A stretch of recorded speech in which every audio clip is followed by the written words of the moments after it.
Boa tarde a todos, graças a paz. Nós estamos aqui no nosso culto.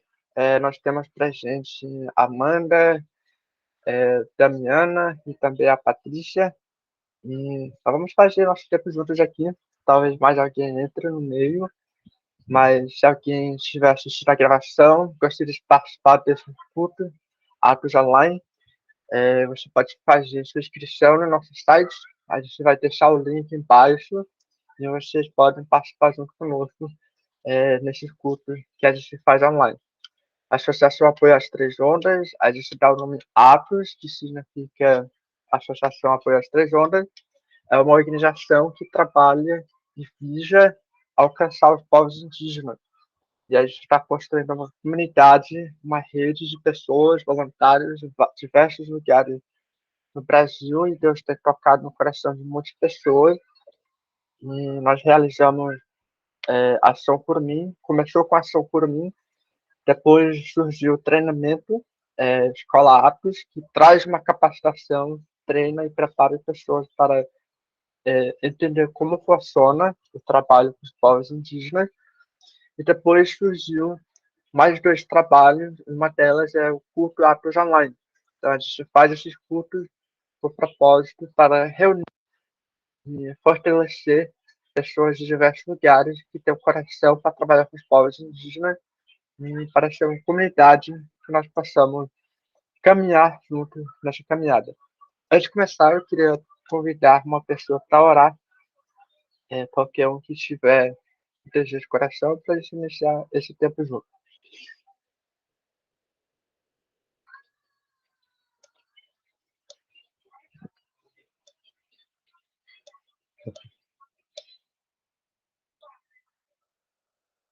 Vamos lá, gente. Tá bom. Pode ser, Patrícia. Vamos lá. Papai amado, te agradecemos por esse tempo de comunhão, de compartilhar da tua palavra, que o Senhor venha usar a vida do dele, Senhor, para colocar aquilo que o Senhor colocou no coração dele para nós, Senhor. Revela, Senhor, a tua vontade, revela a tua palavra, nos dá entendimento, discernimento, que nós possamos ter um coração como uma terra boa, Senhor, que possamos guardar, que não deixamos que o inimigo venha roubar aquilo que o Senhor quer que nós façamos valer, Senhor. A tua palavra venha trazer renovo, vida, Senhor, venha trazer salvação, que a cada um, Senhor, que está ou irá ouvir, Senhor, seja tocado pelo teu Espírito Santo. É assim que eu oro nessa tarde e te agradeço pelo nome do Senhor Jesus. Amém.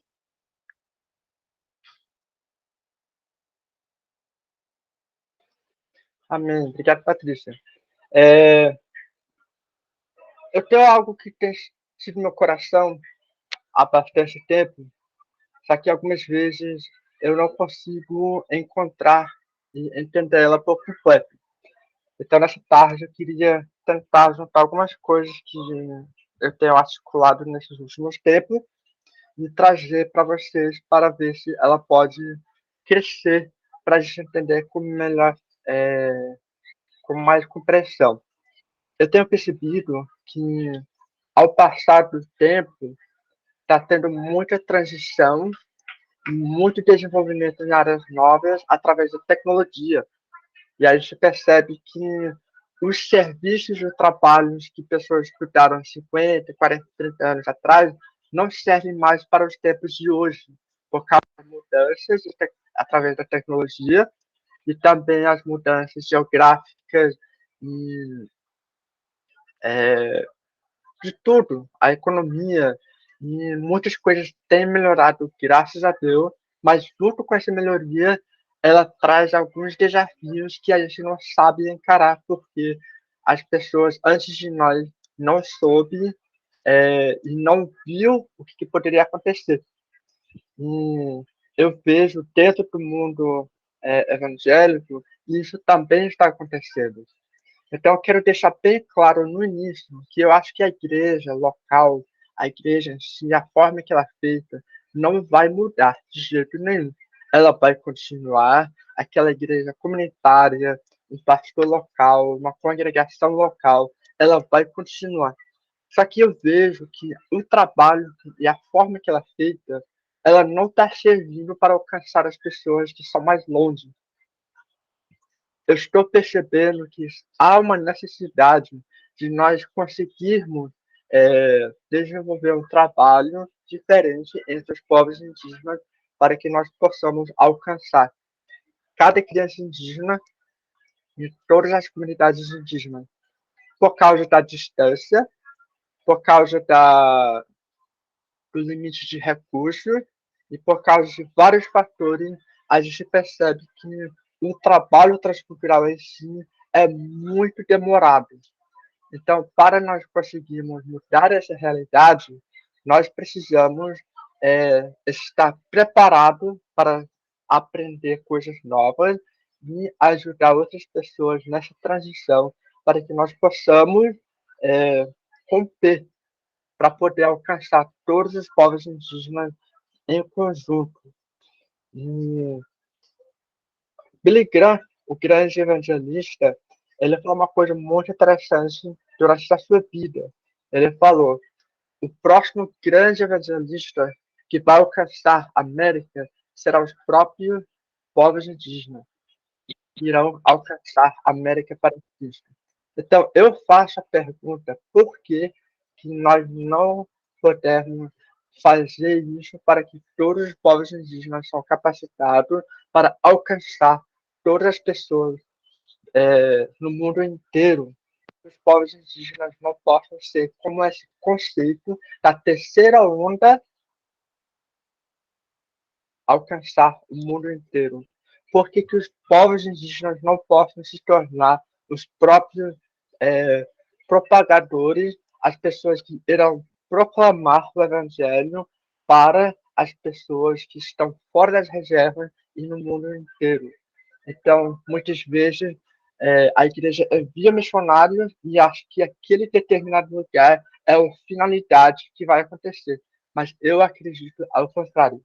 O que falta são pilares que podem ser construídos para colocar cobertura e sustentar aquela cobertura para ter o alcance de uma igreja maior. Então, eu vejo que a igreja indígena não pode ser somente uma construção de um prédio, porque é uma estrutura de pessoas que tem que entender seu chamado, o que Deus chamou você para fazer, e ter pessoas que caminham juntos para que eles possam ter uma plataforma para ser ouvido e alcançar não somente a comunidade dele, mas também as pessoas fora da sua comunidade.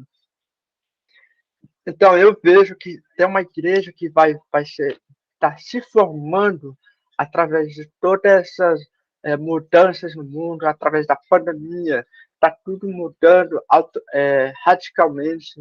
A forma de fazer negócio, a forma de estudar hoje, a forma de fazer igreja hoje, tudo isso está mudando. E se nós não estivermos preparados para entender e acompanhar as mudanças, nós vamos ficar para trás e nós não vamos conseguir compreender o que Deus está fazendo também nesse tempo de hoje. Então, eu queria compartilhar algumas passagens bíblicas muito importantes. Eu vou construir alguns pontos aqui muito importantes. Eu tenho 6 pontos que eu vou estar compartilhando com você. Mas, primeiramente, eu quero compartilhar com vocês Gênesis capítulo 4, verso 26. E a gente vê que o primeiro missionário, assim, Abraão era o primeiro missionário.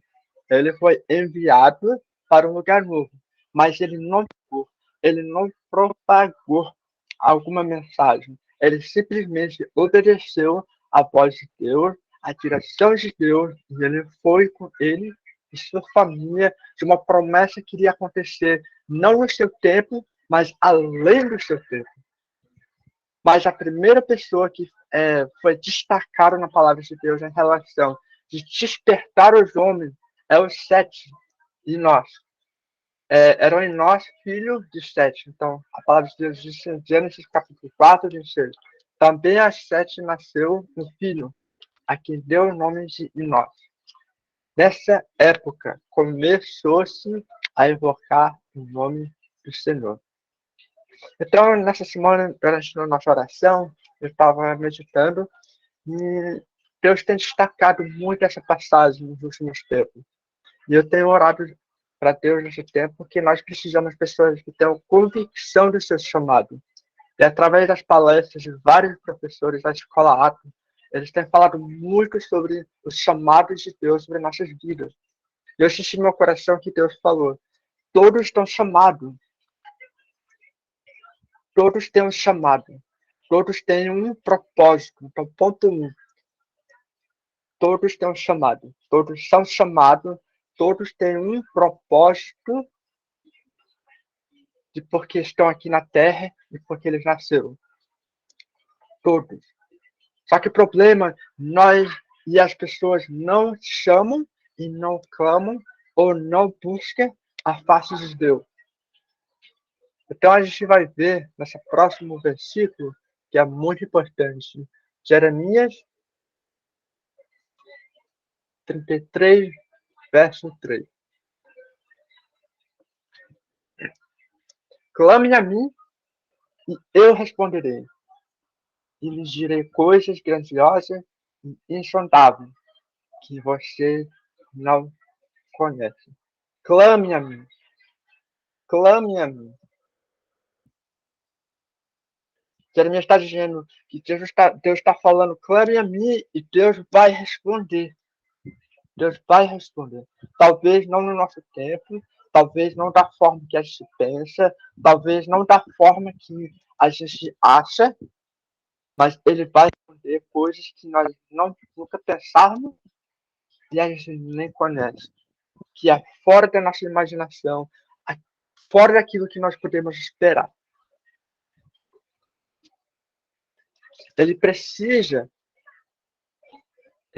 Nós precisarmos chamar a Ele. Todos têm um chamado, todos têm um propósito, mas Deus está falando, chame a mim e eu vou responder. Então a gente vê aqui em Romanos, capítulo 10, a gente vai ler também, verso 12 a 14, e eu acho muito interessante essa passagem, que ela diz, não há diferença entre judeus e gentios. Não há diferença entre indígena e não indígena, pois o mesmo Senhor é Senhor de todos e abençoa ricamente todos que o invocam. Todos que chamam a Ele abençoa ricamente, indígena e não indígena. Porque todo aquele que invocar o nome do Senhor será salvo. Todo que chama o nome do Senhor será salvo. Então, verso 14 diz, como, pois, invocarão aquele que não crerem? Se eles não crerem, se eles não conhecem, como é que eles vão clamar? Como é que eles vão chamar? E como crerão naquele que não ouviram falar? Como é que eles vão acreditar naquele se eles nem ouviram falar? E como ouvirão se não houver quem pregue? Então nós precisamos de pessoas que tenham chamado, que entendem seu chamado, que entendem que Deus tem algo, uma tarefa, um propósito maior sobre nossas vidas específicas. Alguns vão ser chamados fora do país, outros serão chamados para uma outra cidade, outros serão chamados dentro da sua cidade. Eu não sei. Quem é responsável pelo nosso chamado é o Espírito Santo. É Ele que determina e é Ele que direciona. Então, o ponto que eu acho muito importante, eu tenho falado com várias pessoas nesses tempos sobre nosso chamado. E eu tenho percebido que muitas vezes pessoas lutam para viver uma vida de renúncia. Muitas vezes pessoas querem, não, eu quero servir Deus em tal lugar. Não, eu quero fazer a minha vontade. A batalha da vontade da carne, a pessoa do que eu quero, quando eu quero, da forma que eu quero. Quando nós não conseguimos viver uma vida de renúncia, nós não podemos ser usados 100% por Deus. E Lucas, capítulo 22, 42, vem na minha cabeça. Quando Jesus estava no jardim, ele estava chegando no ponto de concluir a sua missão, de entregar a sua vida, e ele sabia o sofrimento que ele ia passar. E ele fez essa oração: Pai, se queres, afasta de mim as calas. Contudo, não seja feita a minha vontade, mas a tua. Então, muitas vezes, tem pessoas que não chegam a esse ponto de uma vida de renúncia total, para que Deus, eis-me aqui, envia a mim. Aonde você quer que eu vá, eu vou. Muitas pessoas chegam naquela primeira parte, na igreja, alguma congregação, conferência de missões, levanta a mão, tem um chamado, chega na frente, mas não parte daquilo porque não entende essa segundo passo, ponto 2, renúncia. Todo homem e mulher, a palavra de Deus, tinha que viver uma vida de entrega total. A coisa importante que nós percebemos que o Espírito Santo, Deus, ele não esforça ninguém a fazer nada que é contra a vontade dele. Deus respeita você, Deus respeita as suas decisões, Deus respeita aquilo que você determina, mas o Espírito Santo está procurando pessoas que viverão uma vida de renúncia total. O ponto número 3 que eu quero falar hoje à tarde é direção. Toda pessoa que tem um chamado, depois entra na fase de renúncia, depois da fase de renúncia começa o processo de treinamento, preparo, capacitação, e depois vem uma direção para você saber o que Deus quer que você faça. Uma direção pode ser espera. Tem momentos que o Espírito Santo falou claramente: espera, faz nada, fica bem quietinho. E tem momentos que Deus diz: agora é a hora de agir. Vamos lá, se mova. E tem momentos que nem sei se é para mexer e nem é para ficar. Mas quando nós temos uma palavra de direção, nós podemos ter a certeza plena que a direção que nós estamos e tudo que a gente faz nessa direção, que não se leva a gente igual a Jonas. Deus falou para Jonas: vai para a cidade de Nínive, né? E ele foi ao contrário, a direção ao contrário. Mas nessa caminhada, quando Deus nos direcionar para algum lugar, tudo aquilo que a gente pode fazer no caminho de capacitação, de preparo, de aprofundar mais para entender relacionamentos, estudos, profissionalismo, para se nos profissionalizar, a gente faz. Se Deus está dizendo para você, vai para a África, mas você diz, não, eu vou fazer medicina. Só que medicina vai levar 8 anos ou mais. Depois de terminar, você tem que, a não ser se Deus direciona você para fazer esse trabalho que vai levar você para lá. Eu não sei. Mas tudo que a gente faz tem que ser dentro da palavra de direção que Deus nos leva. Abraão, ele duvidou 4 vezes. Ele questionou Deus. Ele riu na cara de Deus. Ele pisou na bola e teve um filho com outra mulher. E ainda a esposa dele, e ele duvidou mais uma vez. Mas Abraão era o homem e o pai da fé. Não porque ele duvidou, não porque ele questionou, mas porque ele ficou dentro da palavra que Deus deu para ele. Palavra de direção. Essa palavra de direção, em Gênesis capítulo 12, vai para uma terra que eu vou te mostrar ele. E Abraão ficou dentro daquela área, dentro da palavra, e não saiu dela. Se ele tivesse saído, ele teria saído da direção da palavra de Deus. Ponto número 4, depois de direção, é provisão. Quando Deus nos dá uma palavra de direção, Ele vai prover, Ele proverá o nosso sustento. Jesus falou, olha para os pássaros, que não guarda comida, que não faz roupa, mas Deus cuida das suas necessidades, e você, que é mais importante do que os pássaros, quanto mais Ele vai cuidar de você. Então, quando nós estamos debaixo de uma palavra de direção de Deus, Deus vai cuidar e prover para as suas necessidades, o seu sustento, naquele tempo. Então, eu lembro a história do Elias, eu confundo Elias e Eliseu, mas um desses profetas, ele estava na beira do riacho, né? E os pássaros trouxeram, as cobras trouxeram o pão. E quando aquele riachinho secou e o pão acabou, uma palavra de direção nova veio para ele. Vai para uma cidade, procura tal mulher, fala para ela que você vai ficar na casa dela e a comida não vai acabar.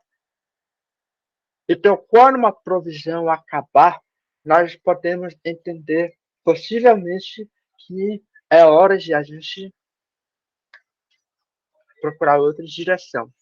O que Deus está fazendo? Muitas vezes, os filhos de Deus que têm um chamado, que vivem uma vida de renúncia, que tem uma direção, e quando a provisão acabar, tem que entender que Ele está levando a gente em uma direção diferente. As circunstâncias que vêm em nossas vidas, muitas vezes nós não queremos submeter. Nós queremos estar no controle das coisas, porque nós queremos ter a garantia, a gente quer controlar a nossas resultados das nossas vidas. Mas uma pessoa que confia plenamente em Deus, por que Deus não vai cuidar de você? Então, ponto número 5 que eu quero falar aqui é comunidade. Todo filho de Deus, cada pessoa que tem um chamado, que vive uma vida de renúncia, que está debaixo de palavras de direção, que está na dependência, na provisão e convicção da provisão de Deus, tem que estar em comunidade. Nós não podemos ser uma pessoa que caminha sozinho, fazendo o que a gente quer. A gente pode errar. Nós podemos errar. E através de uma comunidade, convivendo com comunidade, compartilhando e caminhando juntos, é a partir daquele momento que nós podemos não errar. Porque nós caminhamos juntos para que nós possamos ter a confirmação. Em Gênesis capítulo 1, nós vemos que Deus estava em comunidade, porque ele falou, vamos fazer homem em nossa imagem. Eles estavam em comunidade em tudo que eles fizeram, em pensamento, coração e propósito. E o ponto 6, a soberania de Deus. Se nós não acreditarmos que a soberania de Deus está acima de todas as coisas, nós vamos ser igual o barco que é levado pelas ondas da vida. Elas nos leva, a gente é jogado para cá, jogado para lá. Mas a soberania de Deus sobre nossas vidas, a convicção que nós estamos onde Deus quer, e que Ele está fazendo em nossas vidas, é acima de todas as coisas. Eu quero terminar com mais um versículo aqui, para que nós possamos ter uma compreensão. É Salmo 103, verso 7. Ele manifestou os seus caminhos a Moisés, os seus feitos aos israelitas. A diferença entre Moisés e o povo de Israel é que Moisés conhecia os caminhos de Deus. O povo de Israel só conhecia o resultado. Eles só experimentaram, mas não entenderam o processo dos caminhos de Deus. Moisés, ele tentou levar pela sua própria força, matando 2 egípcios para libertar seu povo. E deu tudo errado. Ele tinha que fugir. Passou 40 anos no deserto, 40 anos. E foi lá que ele começou a entender os caminhos de Deus. Aí eu pergunto para você, você conhece os feitos de Deus ou você conhece os caminhos de Deus? Depois de 40 anos, Moisés finalmente tinha que chegar. E quase não chegou a essa ponto de renúncia. Ele até argumentou com Deus. Deus, eu não falo bem. Manda outra pessoa. Eu tenho uma que eu me atrapalho. Moisés tinha chamado. Ele estava no ponto finalmente de renúncia, de não mais a sua vontade, mas a vontade de Deus. Ele tinha uma direção, ele recebeu provisão, ele estava em comunidade e ele entendeu a soberania de Deus acima de todas as coisas.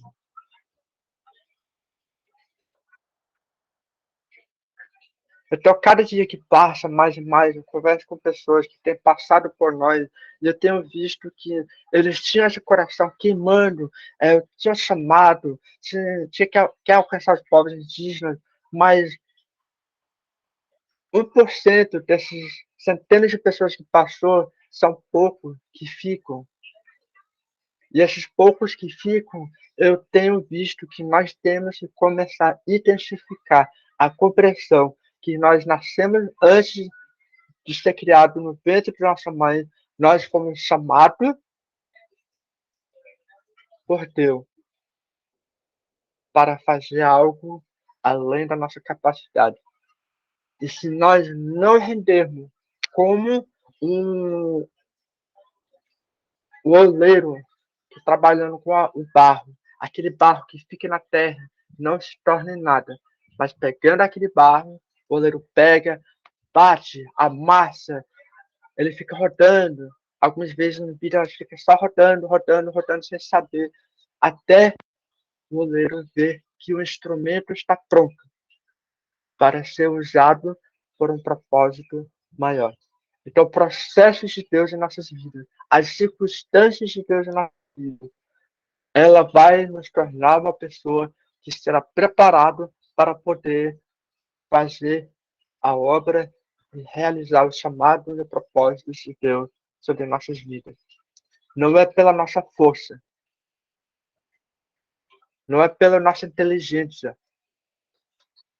é porque o Espírito de Deus que habita em você, que habita em mim, que cuida de nós, nos dá direção, nos ensina a viver em comunidade e entender a soberania de Deus. Então, essa palavra que eu trago hoje para vocês, espero que vocês cresçam naquilo que Deus começou em vocês. E vocês irão entender os chamados de Deus para a vida de vocês.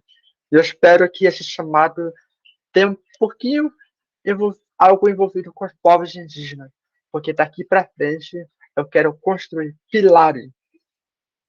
E essa igreja não é uma igreja de prédio, mas é uma igreja de pedras vivas, que são pessoas que estão se juntando para dar suporte maior para que a igreja indígena da terceira onda irão ter pessoas atrás deles para apoiar, para que eles possam a terceira onda, a próxima evangelista, para alcançar todos os povos da terra, aonde nós não podemos chegar, eles irão chegar. Deus te abençoe. Vocês essa semana, enquanto nós fazemos a escola apta. Obrigado pela presença de vocês. Nós vamos orar nesse momento, encerrando, e a gente vai nos encontrando durante a semana na oração e também durante a semana no nosso treinamento. Vamos orar? Pai, em nome de Jesus, obrigado por esse tempo juntos. Obrigado por sua palavra. Obrigado pela cada pessoa que está aqui presente. A Patrícia, a Amanda, Damiana, Janderson, Josialdo, que o Senhor venha trazer com maior clareza os seus chamados, o seu propósito, do que Deus tem na vida dele. E para todos aqueles que estão assistindo depois também, que irão entender por completo, ao passar do tempo, que nós precisamos reconhecer que todos são chamados. E nós queremos que, nessa época, como em Gênesis capítulo 4, nós começamos a invocar o nome de Deus. Pois sua palavra diz em Jeremias 33, clame a mim e eu responderei, e direi coisas grandiosas e insondáveis que você não conhece. Em Romanos 10, 12 a 14, não há diferença entre judeu e gentio, não há diferença entre indígena e não indígena, pois o mesmo Senhor é Senhor de todos e abençoe ricamente todos os que o invoquem, porque todos aqueles que invocar o nome do Senhor será salvo. Porque todos aqueles que invocar o nome do Senhor será salvo. Pois, e como invocarão se não quererão? Como ouvirão se alguém não falar? Como irão conhecer se alguém não pregar? E como vai pessoas se não serão enviadas? Então, através da escola, nós queremos enviar pessoas para que eles possam falar e proclamar, para que as pessoas possam ouvir, que as pessoas possam crer, que as pessoas podem invocar o nome do Senhor, para que eles também se tornarão pessoas que serão enviadas para fazer a sua obra. Senhor, eu peço que, como em Salmos 103, verso 7, que nós possamos conhecer os seus caminhos, e não somente os seus feitos. E como Jesus orou no jardim, nós queremos fazer a tua vontade e não a nossa. Em nome de Jesus nós oramos. Amém.